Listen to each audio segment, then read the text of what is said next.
அனைவருக்கும் சிறந்த பரிசு சாரேகாமா கார்வான்.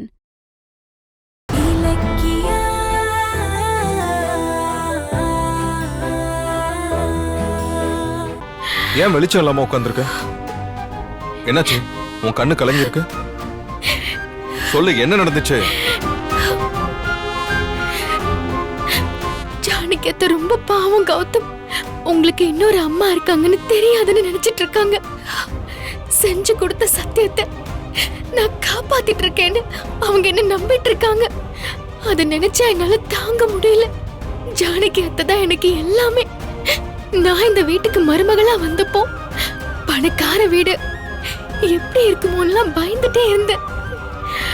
ஆனா அத்தை அந்த பயத்தை எல்லாம் போக்கி என்ன அவங்க மக மாதிரி நடத்தினாங்க. பைரவி மேடம் என்னை எப்படி காயப்படுத்தினாலும் அவங்க எனக்கு தான் சப்போர்ட் பண்ணுவாங்க. எனக்கு அப்புறம் ஏன் ஸ்தானத்துல இருந்து நீ தான் இந்த வீட்டை பாத்துக்கணும்னு அவங்க ரொம்ப ஆசையா சொல்லுவாங்க. ஆனா அப்படிப்பட்டவங்களுக்கு இன்னைக்கு நான் துரோகம் பண்ணிட்டேன். இந்த பாரு, நீ எந்த துரோகமும் பண்ணல. அவங்களுக்கு செஞ்சு கொடுத்த சத்தியத்தையும் நீ ஒண்ணும் மீறல.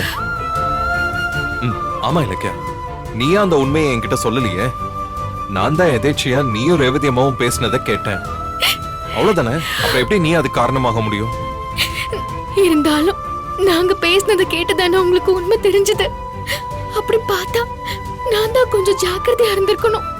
இதுவும் ஒரு வகையில அத்தைக்கு செஞ்சு கொடுத்த சத்தியத்தை நானே மீறின மாதிரி தானே. இங்க பாரு, அப்படிலாம் கிடையாது. முதல்ல இந்த குற்ற உணர்ச்சியில இருந்து வெளியில வா. ஃபர்ஸ்ட் நான் தான் உன்கிட்ட சாரி கேட்கணும். எதுக்கு? என்னோட பிறப்பு ரகசியம் தெரிஞ்சுக்கிட்டு நீ என்னோட 2 அம்மாக்களுக்கு நடுவுல சிக்கி தவிச்சிருக்க. உண்மையை சொல்லக்கூடாதுன்னு ஜானு ஒரு பக்கமும், சொல்லியே ஆகணும்னு ரேவதி அம்மா ஒரு பக்கமும் உன்னை கம்பல் பண்ணப்ப நீ என்ன பாடுபட்டிருப்பன்னு எனக்கு இப்ப நல்லா தெரியுது. அத புரிஞ்சுக்காம ரகசியத்தை என்கிட்ட இருந்து மறைச்சிட்டே என்ன உன்னை ஹாஸ்பிட்டல்ல ரொம்ப திட்டேன். என்ன மன்னிச்சிருக்கலக்க. இந்த சூழ்நிலையில வேற யாரா இருந்தாலும் சரி, இவ்வளவு நாள் இந்த உண்மையை பாதுகாத்திருக்க மாட்டாங்க. அவங்க 2 பேரோட உண்மையான தாய் பாசத்தை மதிச்சு நீ ரகசியத்தை காப்பாத்திருக்க. உன் மனசு யாருக்கும் வராது. என்ன கௌதம், ஏன் பெரிய பெரிய வார்த்தையெல்லாம் பேசுறீங்க? எனக்கு ஜானகி அத்தை, ரேவதி அத்தை 2 பேருமே மாமியார் தான். அவங்கள மதிக்கிறது என்னோட கடமை. அவங்க 2 பேரையும் ஒரு நாள் ஒன்னா உட்கார வச்சு பேசி சம்மதிக்க வச்சு பாருங்க கௌதம். உங்களுக்கு 2 அம்மான்னு உண்மையை சொல்ற நாளுக்காக காத்துட்டு இருந்தேன். ஆனா கடவுள் அதுக்கு முன்னாடி அவசரப்பட்டுட்டாரு. எப்படியோ எனக்கு அம்மா கிடைச்சிட்டாங்க. என் பிறப்போட அர்த்தம் பரிபூர்ணம் ஆயிடுச்சு. இனி யாரும் என்ன பார்த்து தாய் இல்லாதவன் சொல்லவே முடியாது. ஆனா அம்மா ஏன் என்னோட அப்பா யாருன்னு சொல்ல மாட்டேங்கிறாங்க. அதுவும் அவர் ரொம்ப ரோசமானவரு, அவரால ஆபத்து இருக்குன்னு வேற சொல்றாங்க. அப்படிப்பட்ட ஆள் யாரு? அம்மா, உனக்கு அவர் யாருன்னு தெரியுமா? SSK தான் உங்க அப்பான்னு சொன்னா ஆத்திரத்துல அவரை நீங்க கொன்னாலும் கொன்னுடுவீங்க. அதை நான் எப்படி சொல்லுவேன்? ஏய், என்ன யோசிக்கிற? சொல்லு சொல்லு. இல்ல, அத்தை அத பத்தி என்கிட்ட சொல்ல மாட்டேங்கிறாங்க. எங்க அம்மாவோட வாழ்க்கையை சீரழிச்ச அந்த ஆள் மட்டும் என் கையில கிடைக்கட்டும். அப்புறம் இருக்கு அந்த ஆளுக்கு. சரி, அம்மா நம்ம வந்ததுக்கு அப்புறம் அம்மா போன் பண்ணாங்களா? இல்லையே, ஏன் கேக்குறீங்க? இல்ல, அவங்களுக்கு உடம்பு சரியில்லை, சாப்பாடு மருந்தெல்லாம் கரெக்டா சாப்பிடுறாங்களான்னு தெரியலையே. பாத்தீங்களா, இதுதான் புள்ள மனசுங்கிறது. எப்படி துடிச்சு போறீங்க? பின்ன 30 வருஷம் கழிச்சு கிடைச்ச அம்மாவை இனிமேலாவது நல்லா பாத்துக்கணும்ல. இரு, நானே அம்மாக்கு போன் பண்ணி கேக்குறேன். ஏங்க, வீடியோ கால் போடுங்க, நானும் பேசுறேன்.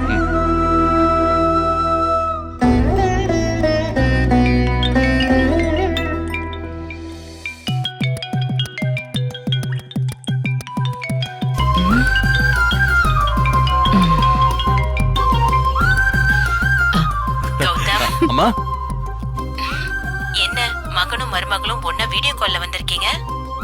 நீங்க கரெக்டா சாப்பிட்டீங்களா, மருந்து எடுத்துக்கிட்டீங்களான்னு உங்க புள்ளைக்கு ஒரே கவலை. அதான் போன் பண்ணலான்னு சொன்னாரு. அப்படியாப்பா? ஆமாமா, ஏற்கனவே மயக்கமாகி நீங்க ரொம்ப டல்லா இருக்கீங்க.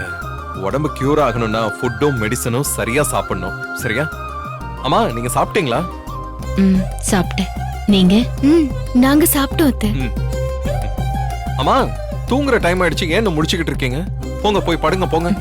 எங்கப்பா, இது பொது இடம், பேச்சு துணைக்கு கூட யாரும் இல்ல, அதான் தூக்கமே வரமாட்டேங்குது. மெடிக்கல் சென்டர்ல வசந்த் இருப்பான், இல்லனா அப்பப்ப நர்ஸ் வந்துட்டு போவாங்க.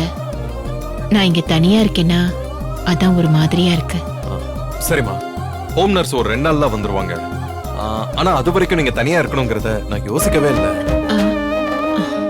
சரி கவலைப்படாதீங்க, நான் இப்பவே கிளம்பி உங்களை பார்க்க வரேன். கௌதம் என்ன சொல்றீங்க? ஆமா இலக்கியா, உடம்பு சரியில்லாத சமயத்துல அம்மாவை தனியா விடுறது நல்லது இல்லல்ல. மறுபடியும் அவங்களுக்கு மயக்கம் வந்துருச்சுன்னா என்ன ஆகுறது? யாராவது ஒருத்தர் அவங்க கூட இருக்கணும்ல, அதான் பெஸ்ட். கௌதம், உனக்கு எதுக்குப்பா சிரமம்? மாத்திரை போட்டனா தூக்கம் வந்துரும், ஒன்னும் பிரச்சனை இல்ல. அம்மா பேசாம இருக்குமா? பெத்த புள்ள நான் இருக்கும்போது நீங்க எதுக்கு தனியா கஷ்டப்பட்டுக்கிட்டு இருக்கணும்? இன்னும் 10 நிமிஷத்துல நான் அங்க இருப்பேன். ஐயோ கௌதம் வேணாம்ப்பா. இது பாருங்க, நீங்க போன வைங்கம்மா. கௌதம் நீ தூங்கு, நான் போய் அம்மாவோட தங்கிக்கிறேன். கௌதம், நீங்க இந்த நேரத்துல வெளிய போனா ஜானகி அத்தைக்கு டவுட் வந்துரும். அதெல்லாம் நான் பாத்துக்கிறேன். சொன்னா கேளுங்க கௌதம். ஏற்கனவே அத்தை கௌதம் ஏன் டல்லா இருக்கான்னு சந்தேகமா கேக்குறாங்க. இப்போ நீங்க போனா அந்த சந்தேகம் அதிகமாயிடும். நீங்களே அத்தைக்கு உண்மையை தெரிய வச்சிருவீங்க போல இருக்கே. சரி இப்ப என்ன பண்ணலாங்கிற? ரேவதி அம்மாவை தனியா விட்டுறலாங்கிறியா? நான் அப்படி சொல்லல கௌதம். நான் போய் ரேவதி அத்தையோட தங்கிக்கிறேன், நீங்க என்ன விட்டுட்டு இங்க வந்துருங்க. அப்ப மட்டும் சந்தேகம் வராதா? இல்ல, காலையில ஜானகி அத்தை எழுந்திருக்கிறதுக்குள்ள நான் ஏர்லி மார்னிங் எழுந்து இங்க வந்துடுறேன், எந்த சந்தேகமும் வராது. ஆனா இப்ப நாம வெளியில போனா எங்க போறீங்கன்னு ஜானு கேட்பாங்களே, என்ன பண்றது? எதையாவது சொல்லி சமாளிக்கலாம் வாங்க.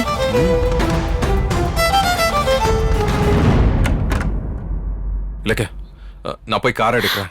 இருங்க ஒரு நிமிஷம், அத்தை கிட்ட சொல்லிட்டு போயிடலாம். அத்தை, அத்தை.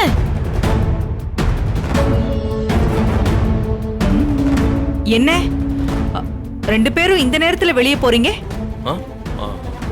என்ன முழிக்கிறீங்க? எங்க போறீங்க சொல்லுங்க.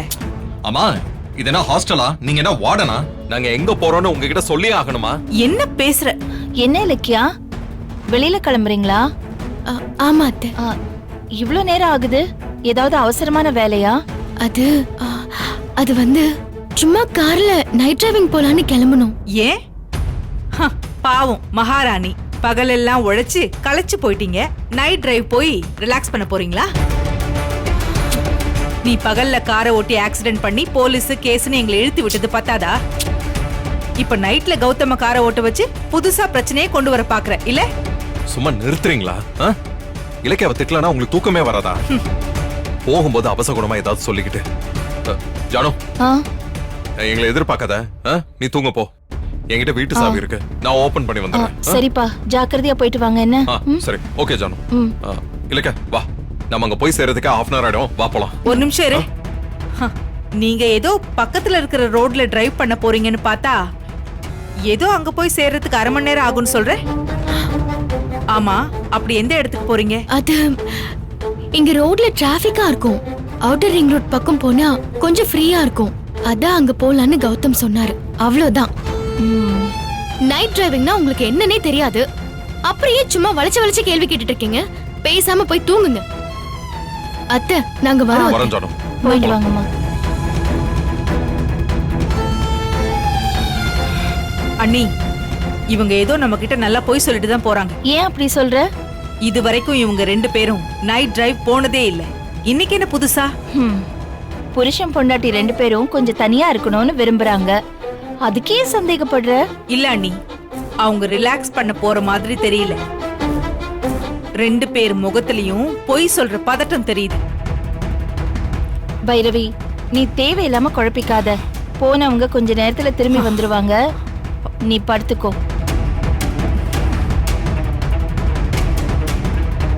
அவங்க வர்ற வரைக்கும் நான் இங்கே படுத்து தூங்குறேன், நீ போ.